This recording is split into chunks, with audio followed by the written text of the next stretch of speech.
Hey everyone, and welcome back. Today we're going to be diving deep into this book, Rich Dad, Poor Dad, by Robert Kiyosaki. Oh, yeah. It's been a bestseller for, it feels like forever. Oh, yeah, for sure. And it sparked a lot of debate about, money and wealth building. And I'm just really curious to see, what nuggets of wisdom we could pull out for you today from this book. I think one of the big things about Rich Dad, Poor Dad is it really challenges those traditional ideas about money that we have. Yeah. You need a good education to get a good job, and then you slowly work your way up the ladder. Right. And he throws out that whole concept. Instead, he's like, I have two dads, Right. the rich dad and the poor dad. Yep. And one built an empire and the other one struggled financially, even with a PhD. Right. So he really uses that contrast to drive home some alternative views on how to create wealth. It's like a real-life experiment. Yeah. Where you get to see these two approaches play out side by side. Yeah. And one of the most fascinating takeaways is how the rich dad really emphasizes financial literacy over traditional education. Okay. He actually had Kiyosaki work for him for 10 cents an hour. 10 cents an hour. That's barely anything. What was the point of that? It was like a lesson disguised as a job. Okay. He wanted to show that the poor and the middle class, they work for money, and the rich focus on having their money work for them. So instead of trading your time for dollars, you're building a system that generates income. Precisely. Even when you're not actively working. It's all about creating that financial engine that just runs in the background. Right. And I think this leads us perfectly to another core concept of the book. Okay. The difference between assets and liabilities. Okay, I think I get this, but humor me. Sure. Remind everyone again what those are. So an asset puts money in your pocket. Okay. A liability takes money out of your pocket. Okay. Pretty simple, right? Yeah. But here's where I think Kiyosaki throws a curveball. Okay. He says that a house is not always an asset. What? In fact, he often refers to it as a liability? Wait, hold on. A house is a liability, but isn't that the American dream, building equity, all that stuff? Think about it, though. You've got mortgage payments, property taxes, insurance, constant maintenance. Yeah. That's a lot of money flowing out. Right. So unless you're renting out the property and covering those costs, plus generating a profit, your house is costing you money each month. Okay, I see his point. Yeah. So if my house isn't necessarily an asset, what is? What does the rich dad say I should be focusing on? He talks about things that generate passive income. Okay. So things like rental properties, businesses, stocks, bonds. Okay. These are all things that are paying you even while you're sleeping. So it's not just about earning a high salary. It's about where that money goes and what it's doing for you. That's exactly right. Okay. It's about creating that system. I'm getting a whole new perspective on building wealth here. That's the beauty of this book, I think. Yeah. It pushes you to think differently about things. Yeah. And Kiyosaki even provides these diagrams in the book to show the cash flow patterns of the rich, the middle class, and the poor. And it really visually drives home this difference between assets and liabilities. So you can actually see how the rich are building these systems to generate income. Yeah. While others are getting stuck in this cycle of just earning and spending without really building lasting wealth. Exactly. Wow. This is really starting to make a lot of sense. I think understanding your own financial statements is crucial to seeing where your money is going and where you can make changes. So it's all about becoming financially savvy and not just relying on what we were taught in school or by our families. Exactly. Okay. Now, are you ready to unpack this idea of minding your own business? Okay. Because Kiyosaki talks about how even employees can be entrepreneurs in a sense. Wait, how can you be an employee and an entrepreneur at the same time? Isn't that a contradiction? Not necessarily. Right. He tells the story of Ray Kroc, the guy who made McDonald's what it is today. Yeah. And he famously said, I'm not in the hamburger business. Okay. I'm in the real estate business. Oh. He built his wealth by owning the land underneath all the McDonald's. He was playing the long game. He saw the bigger picture. That's brilliant. Right. And so Kiyosaki uses this to illustrate that you can be an employee but still mind your own business by building your asset column. Okay. So you don't have to quit your job tomorrow and start a company, but you can be strategically investing in those assets that will pay you over time. So you can be working towards financial freedom that way. Exactly. It's about building that financial aptitude. Okay. So knowing how to manage, keep, and grow your money. Yeah. And when you have that knowledge, you're less likely to be paralyzed by fear. Okay. Or risk aversion. This is making me think about all those times I hesitated to invest or take a chance. Yeah. Because I felt like I didn't have enough knowledge or a strong enough financial base. Right. It's like that lack of understanding can hold you back. Absolutely. And Kiyosaki takes this even a step further with his perspective on taxes and corporations. Oh, okay. He argues that the system is often set up to benefit those who understand how to use it. Uh-huh. And he encourages us all to be more informed about how these things work. Taxes are definitely one of those topics that can feel really intimidating. Yeah. But I bet the rich dad has some pretty interesting perspectives on how to navigate them. He does. He actually challenges some common assumptions about taxes. Okay. And how they impact different income groups. Okay. He also highlights how corporations are often able to use the tax code to their advantage in ways that individuals just can't. Well, that sounds like a conversation we need to dive into. We do. But unfortunately, we're out of time for this segment. But we'll be back to unpack those ideas and a whole lot more right after the break. All right, so let's pick up where we left off with Kiyosaki's views on taxes and corporations. Okay. He really challenges this idea that taxing the rich is like some sort of Robin Hood solution. I remember this part of the book being like really controversial. Yeah. Yeah, like he was really like turning conventional wisdom on its head. Yeah, and he argues that raising taxes on the wealthy doesn't always trickle down to benefit the poor or the middle class. Okay. He says that often it ends up hurting them instead. That's a pretty bold statement. How does he back that up? He points to how corporations, which are often owned by the wealthy, operate within a different set of roles. Okay. They have access to tax deductions and strategies that individuals just don't. Can you give us an example of that? Sure. So let's say a corporation invests in new equipment. Okay. They can often deduct a significant portion of that cost from their taxes. An individual who buys similar equipment for their own business might not be able to deduct the same amount. So the playing field's not really level when it comes to taxes? That's Kiyosaki's argument. Okay. And he suggests that instead of focusing on who's paying more taxes, we should be focusing on financial literacy and understanding how the system works. So it's about taking control of your finances instead of feeling like you're a victim of the system. Exactly. And I think that leads us nicely to another really fascinating concept from the book. Okay.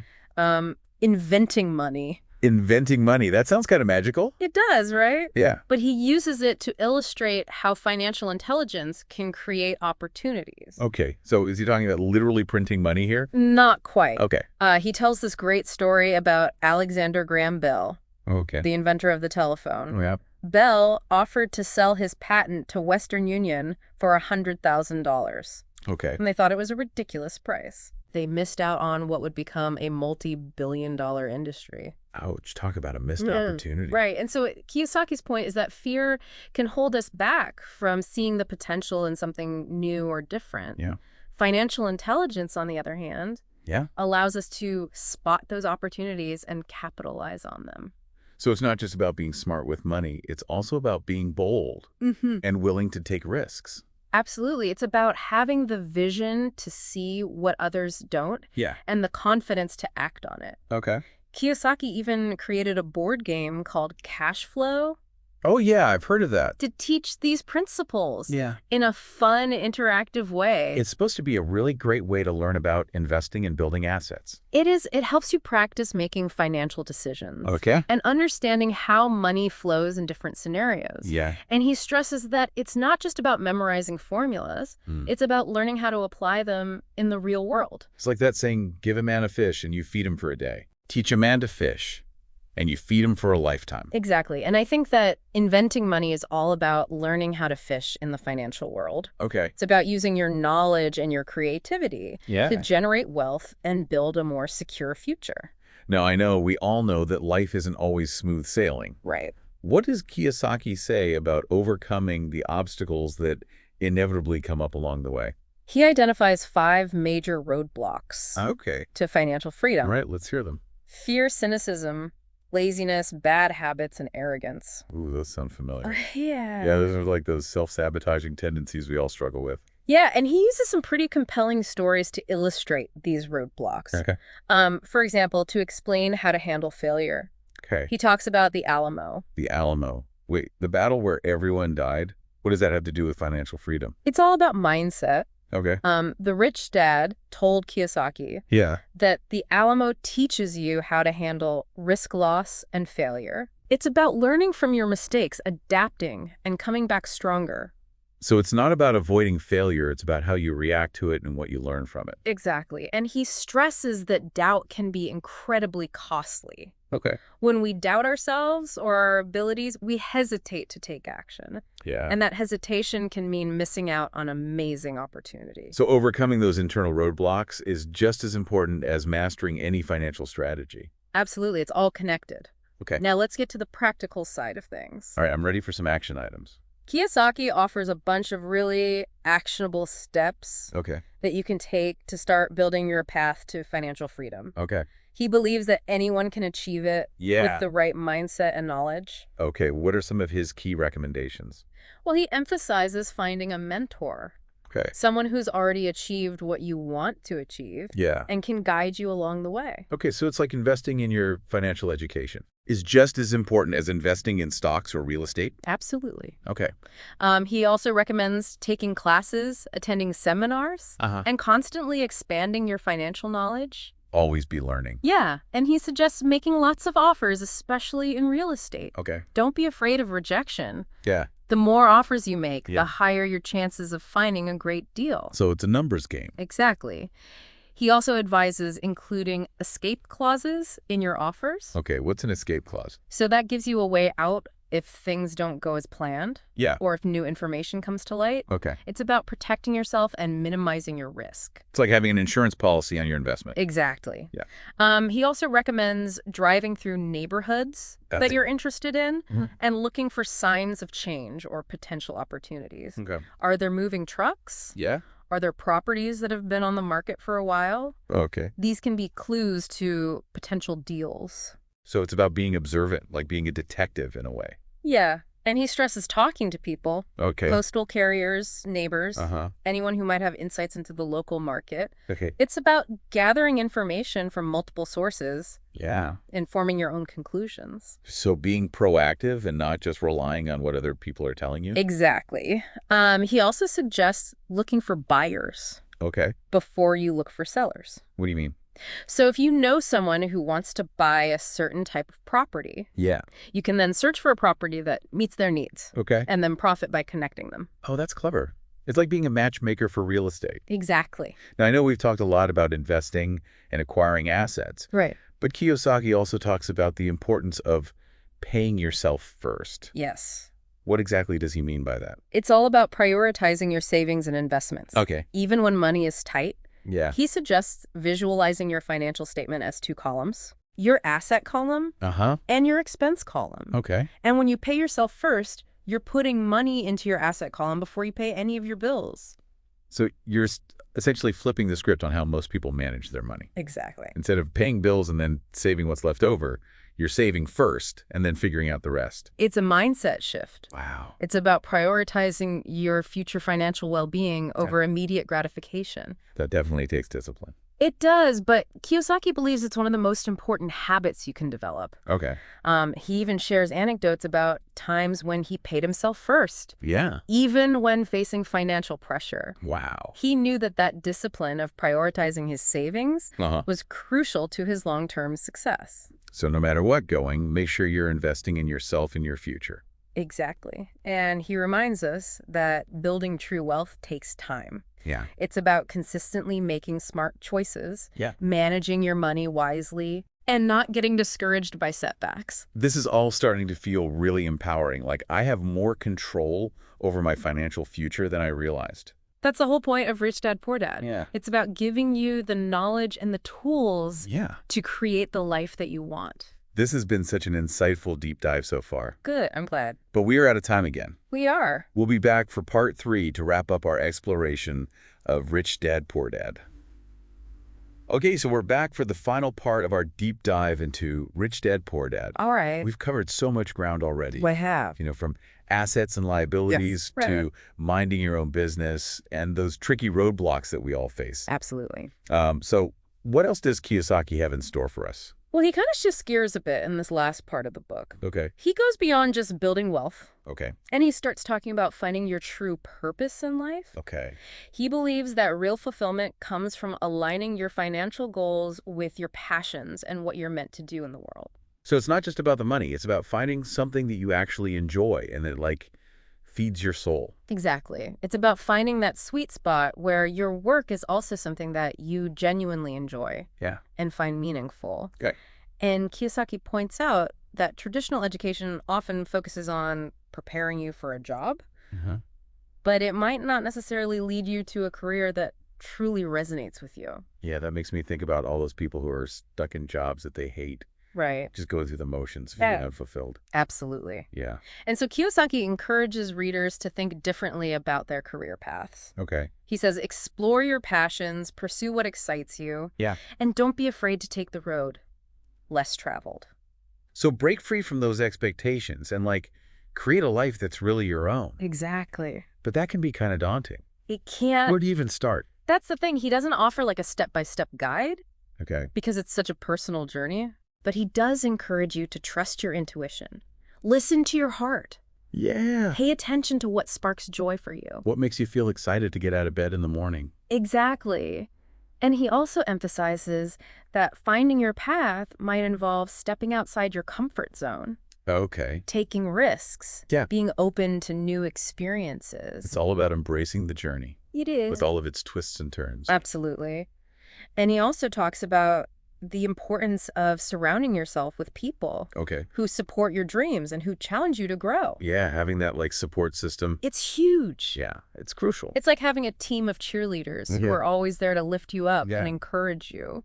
And finally, Kiyosaki reminds us that true wealth isn't just about money. Right. It's also about giving back. Yes. Making a positive impact on the world. Absolutely. And leaving it a better place than you found it. He encourages readers to find ways to give back to their communities, support causes they care about, use their resources to make a difference. Whether it's volunteering your time or mentoring others or even just, like, being kind and generous in your everyday interactions. Yeah, any little bit helps. So many ways to make a positive impact. Well said. Yeah.